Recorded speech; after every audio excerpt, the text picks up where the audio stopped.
تو ہے جو تم کو ڈرانے اور امید دلانے کے لیے بجلی دکھاتا اور بھاری بھاری بادل پیدا کرتا ہے، اور رعد اور فرشتے سب اس کے خوف سے اس کی تسبیح و تحمید کرتے رہتے ہیں، اور وہی بجلیاں بھیجتا ہے، پھر جس پر چاہتا ہے گرا بھی دیتا ہے، جبکہ وہ اللہ کے بارے میں جھگڑتے ہیں، اور وہ بڑی قوت والا ہے۔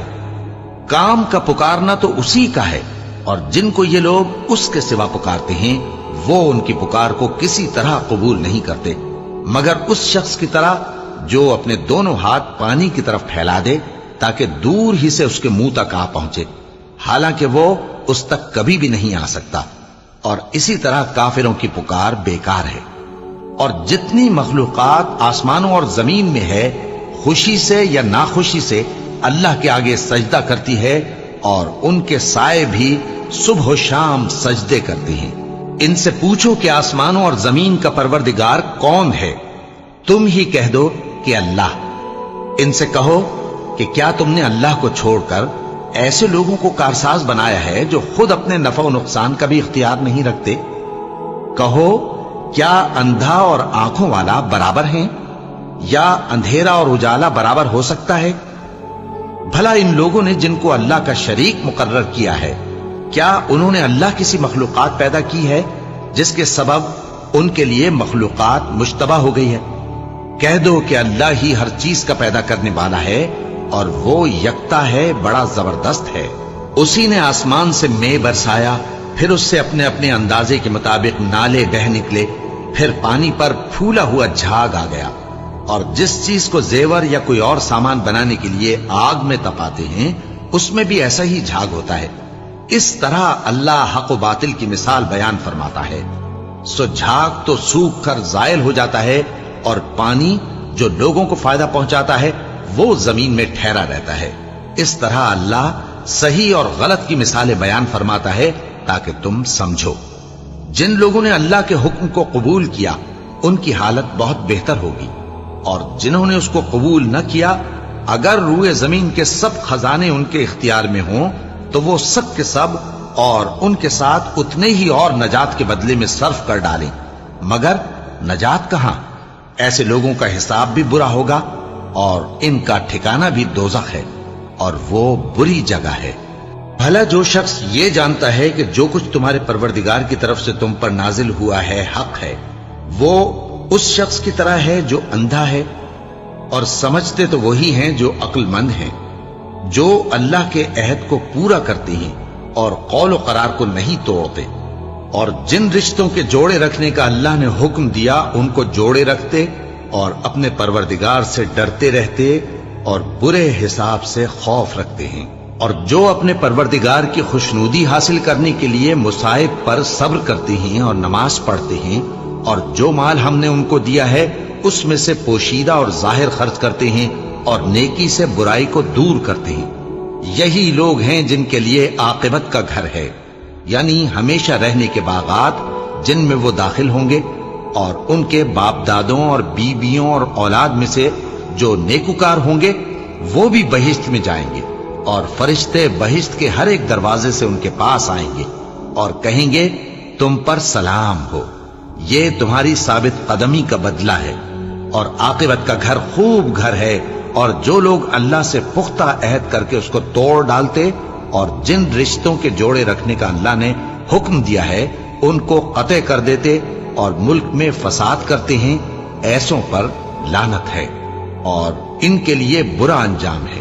اللہ جس کا چاہتا ہے رزق فراخ کر دیتا ہے اور جس کا چاہتا ہے تنگ کر دیتا ہے، اور کافر لوگ دنیا کی زندگی پر خوش ہو رہے ہیں، اور دنیا کی زندگی آخرت کے مقابلے میں بہت تھوڑا سامان ہے۔ اور کافر کہتے ہیں کہ اس پیغمبر پر اس کے پروردگار کی طرف سے کوئی نشانی کیوں نازل نہیں ہوئی؟ کہہ دو کہ اللہ جسے چاہتا ہے گمراہ کرتا ہے، اور جو اس کی طرف رجوع ہوتا ہے اس کو اپنی طرف کا رستہ دکھاتا ہے، یعنی ان کو جو ایمان لاتے اور جن کے دل اللہ کی یاد سے آرام پاتے ہیں ان کو۔ اور سن رکھو کہ اللہ کی یاد سے ہی دل آرام پاتے ہیں۔ جو لوگ ایمان لائے اور عمل نیک کیے ان کے لیے خوشحالی اور عمدہ ٹھکانہ ہے۔ جس طرح ہم پہلے پیغمبر بھیجتے رہے ہیں اسی طرح اے نبی ہم نے تم کو اس امت میں جس سے پہلے بہت سی امتیں گزر چکی ہیں بھیجا ہے، تاکہ تم ان کو وہ کتاب جو ہم نے تمہاری طرف بھیجی ہے پڑھ کر سنا دو۔ اور یہ لوگ رحمان کو نہیں مانتے۔ کہہ دو وہی تو میرا پروردگار ہے، اس کے سوا کوئی معبود نہیں، میں اسی پر بھروسہ رکھتا ہوں اور اسی کی طرف رجوع کرتا ہوں۔ اور اگر کوئی قرآن ایسا ہوتا کہ اس کی تاثیر سے پہاڑ چل پڑتے یا زمین پھٹ جاتی یا مردوں سے کلام کر سکتے تو کیا یہ لوگ ایمان لے آتے؟ بات یہ ہے کہ سب باتیں اللہ کے اختیار میں ہیں، تو کیا مومنوں کو اس سے اطمینان نہیں ہوا کہ اگر اللہ چاہتا تو سب لوگوں کو ہدایت کے رستے پر چلا دیتا؟ اور کافروں پر ہمیشہ ان کے اعمال کے بدلے آفت آتی رہے گی یا ان کے مکانات کے قریب نازل ہوتی رہے گی، یہاں تک کہ اللہ کا وعدہ آ پہنچے۔ بے شک اللہ وعدہ خلاف نہیں کرتا۔ اور تم سے پہلے بھی رسولوں کے ساتھ تمسخر ہوتے رہے ہیں، تو میں نے کافروں کو مہلت دی، پھر میں نے ان کو پکڑ لیا، سو دیکھ لو کہ میرا عذاب کیسا رہا۔ تو کیا وہ جو ہر شخص کے اعمال کا نگراں و نگہبان ہے، وہ بتوں کی طرح بے علم و بے خبر ہو سکتا ہے؟ اور ان لوگوں نے اللہ کے شریک مقرر کر رکھے ہیں، ان سے کہو کہ ذرا ان کے نام تو لو۔